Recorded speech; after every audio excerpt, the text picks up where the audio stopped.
Nako, tumitindi po yung teledrama ni Andy Bautista. Malapit na kaya natin malaman ang katotohanan? Meron po kaya talagang nangyaring milagro noong 2016 elections? Ayon po dito sa article ng Politico News, election tech firm accused of bribing Andy Bautista desperate to win 199 million Comelec deal. Pero bago po yung issue na yon, meron po akong isang article na nabasa na talaga namang bumilib ako kay President Bongbong Marcos. Ito po yung pagbaba ng approval and trust rating ng ating Presidenteng Bongbong Marcos para po sa ating mga loyal supporters ni PBBM. Baliwala po sa atin, hindi po tayo naniniwala dun sa survey na yon dahil alam po natin ang totoong nangyayari dito at sa ibang bansa. Lahat nagko-contribute sa pagtaas ng inflation at kung ano-ano pang issue. Pero ano ba ang reaksyon ng ating presidente sa pagbaba ng kanyang ratings? Ayon po dito sa Manila Bulletin, Marcos not surprised by dip in approval ratings. Meaning, mismong si President Bongbong Marcos ay hindi nagulat sa pagbaba ng kanyang approval ratings. Basahin ko po yung article. President Marcos was not surprised by the decline of his approval ratings, saying he completely understood the public's sentiments, especially on the issues surrounding the supply and price of rice in the country. Marcos said this after the latest Pulse Asia survey showed that his approval rating fell to 65% in September from 80% in the June survey. In an interview in Taguig today, October 4, Marcos said he understood where the people were coming from. It is not surprising. People are having a hard time. Bigas ito eh. Ibang usapan pag bigas. It is different from anything else, any other agricultural product. I completely understand it, sabi pa niya. President Marcos said he could not blame the people for their views of him, but he assured them that the government was doing everything it could to make rice affordable. Kaya hindi mo masisi ang tao. Talagang naghihirap sila eh. That's why we are doing all of the things to try and maintain the prices at the level that is affordable to the people. Yun lang naman talaga ang kailangang gawin. According to the chief executive, his administration is working very, very hard to address the issue. We are working very, very hard. Not because of the survey. That is not important to me, Marcos said. What is important to me is that we make sure that people have enough to eat and that it is affordable to them. Marcos said the government is slowly bringing down the price of rice in the market. I think we are slowly getting there dahil ang supply natin napakaganda, he said, reiterating that the country has no rice supply issues. Diyan po ako bumilib kay President Bongbong Marcos. Lahat ng side, pinakikinggan niya. Kung tutuusin, sa dami ng supporters ng ating Presidente Bongbong Marcos at para sa atin, naiintindihan natin kung bakit ganito kataas ang presyo ng bigas, ng bilihin, at ang taas ng inflation. Pero, hindi po ganyan si President Bongbong Marcos. Pinakikinggan niya lahat ng side ng bawat sektor ng ating bansa. Kung tutuusin, pwede niyang hindi intindihin yan, side na yan. Dahil majority pa rin ng Pilipino ang nakakaintindi kung bakit ganito ang nangyayari sa bansa natin.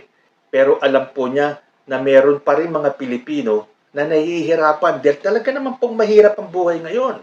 Sa taas po ng bilihin. At tama ang sabi ni President Bongbong, bigas na ang pinag-uusapan.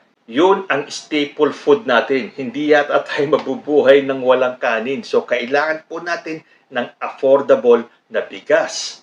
At sinabi po niya na ginagawa ng gobyerno ang lahat-lahat. They are working very, very hard. At sinabi niya, hindi niya iniintindi yung ratings. Ang iniintindi niya ay ang kalagayan ng bawat isang Pilipino. Hindi po pwedeng porke marami ang nakakaintindi, hindi napakikinggan itong mga dumadanas ng hirap. Yung talagang nararamdaman nila, yung medyo salat sa buhay na hindi na makayanan ang taas ng bilihin. Siyempre, kung tayo nakakaintindi, meron po talagang hindi, lalo na kapag kumakalam na yung tiyan. Diyan pa naman tinitira ng mga anti-Marcos itong mga taong medyo salat, yung medyo kapos. Doon nila titirahin ng mga kung ano-anong mga propaganda para lalong magalit ng mga taong ito sa ating gobyerno. Pero tulad nga ng sinasabi ng ating presidente, ginagawa po nila ang lahat ng kanilang makakaya. At pasasaan ba, malapit na pong bumaba ang presyo ng bigas dahil nag-umpisa na po ang anihan. Yan po ang maganda sa ating presidente. Hindi siya titigil hanggat may mga Pilipino na hindi maayos ang buhay, lalo na po pagdating sa usapin ng pagkain. So balik na po tayo sa usaping Andy Bautista. Yung una pong balitang nabasa ko, galing po sa The Manila Times, sabi po rito, Comelec to probe 2016 poll contract bidding. The Commission on Elections on Monday announced that it has created a chairman's task force to look into the procurement of the automated election system for the 2016 elections to determine whether it has been rigged. Comelec Chairman George Erwin Garcia said on Tuesday that 12 hand-picked members of the fact-finding team were given orders to complete the probe before the end of the year.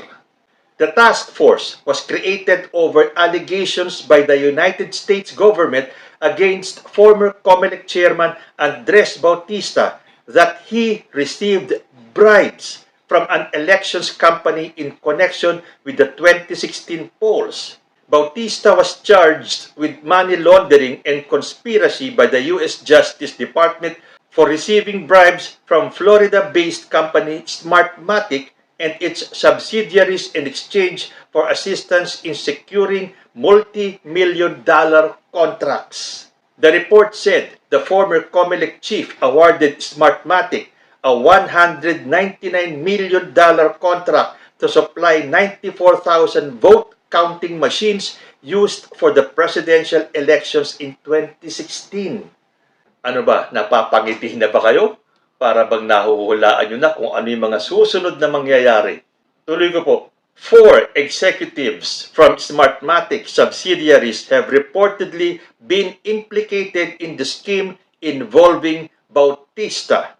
The Smartmatic executives who were not identified by name in the charge sheet allegedly caused or attempted to funnel $4 million to Bautista in violation of U.S. money laundering laws.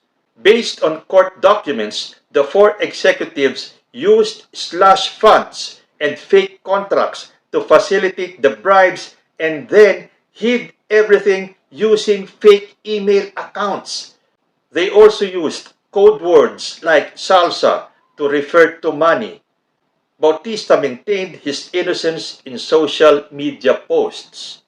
But let me be very clear, I did not ask for nor receive any bribe money from Smartmatic or any other entity, he posted on his official X account.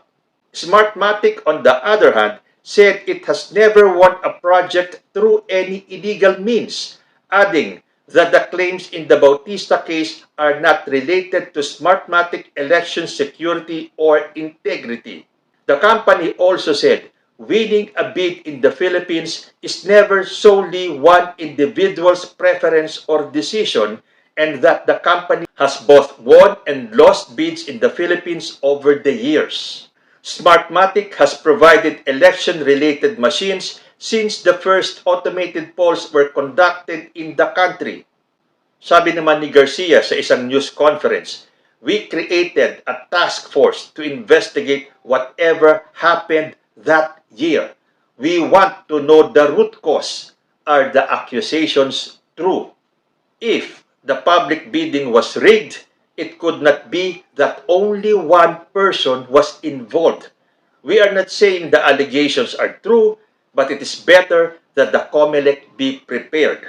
Garcia said he had ordered all departments of the Comelec to provide all the documents and records related to the procurement of the automated election system in 2016.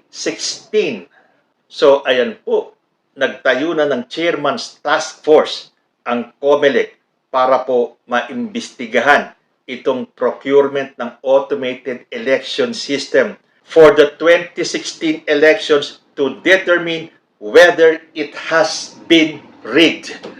So meaning, sa simpleng usapin, ang ibig sabihin ay para malaman kung yung 2016 elections ay nagkaroon ng dayaan. Ay sos, ang ganda naman ng pinupuntahan ng istoryang ito. Alam nyo, meron akong biglang naisip. Ito naman ay pansarili lang. Ha? Hindi kaya nila inilalabas na nagkaroon daw ng dayaan noong 2022 para pagtakpan itong puputok na isyu ng dayaan noong 2016? Basta pinagpipilitan ni Mr. Baustista na hindi siya tumanggap ng suhol. At yan din po ang sinasabi ng Smartmatic, that it never won a project through any illegal means. Pero meron pa po akong isang nabasang article galing po sa politico.com. Muntik na magsara. Election tech firm accused of bribing Andy Bautista desperate to win $199 million Comelec deal. A foreign election technology firm seriously considered shutting down its operations worldwide had it not bagged a $199 million contract to supply polling equipment in the Philippines when Andres Bautista was chairman of the Commission on Elections. Bautista's involvement with the foreign company is now under scrutiny as he faces a money laundering complaint filed by the United States government in the Southern District of Florida, a copy of which was obtained by Politico. The complaint, which was filed by the U.S. Department of Homeland Security, accused Bautista of benefiting from a $4 million money laundering scheme involving at least 5 individuals who were allegedly linked to the company which bagged the contract to supply election equipment for the 2016 Philippine polls. The alleged scheme also supposedly involved at least 4 co-conspirators who were involved with the foreign companies linked to the deal awarded by the Comelec. Investigation by the DHS showed that plans for the alleged money laundering were already underway in 2014 when a company headquartered in the United Kingdom executed a $2 million contract to design election equipment for the 2016 Philippine elections. So, ibig sabihin nito, 2014 pa lang, meron ng plano para dyan sa alleged money laundering. Around that time, the Comelec under Bautista announced the bidding for a contract worth $53.8 million. Regarding the importance of the Philippines contracts to companies 1 and 2, co-conspirator 2 told a former president of Vendor A that co-conspirator 2's bosses, which included co-conspirator 1, were seriously considering enclosing the company worldwide next year if we cannot apply, compete, and win the Philippines bid, the DHS said. The DHS believes a slush fund, which the Cambridge Dictionary defines as an amount of money that is kept for dishonest or illegal activities in politics or business, was created around this time in particular because one of the companies involved in the alleged bribery and money laundering scheme paid a vendor of election machines $2 million pursuant to the contract. A large amount of the funds, however, was unused by the vendor but not returned to the company, which made the payment the DHS learned. Instead of returning the money to Company 2 and or its subsidiary, co-conspirator 2 directed vendor A to transfer large amounts of US dollars from Shell Company X and Shell Company Y through foreign and US bank accounts to various Swiss bank accounts of Shell companies owned by co-conspirator 1 based on fictitious contracts. The complaint read, ay nako, sumasabog ang utak ko kakabasa nito. Tunay ka, no? Ang isang lihim ay hindi mo mapapanatiling lihim. Ito inabot ng 6 na taon bago ito lumabas. Again, until such time na mapatunayan na nagkaroon ng dayaan noong 2016 at involved dito si Andres Bautista, hindi po natin masasabi na totoong nagkaroon nga ng anomalya. But the way the stories are coming out, kumbaga sa puzzle unti-unting lumilinaw yung picture. Ito na kaya ang maglalabas ng katotohanan sa nangyari dyan sa eleksyon ng 2016. Kayo po, ano ang masasabi ninyo? Comment lang po down below and I will see you next time. Peace.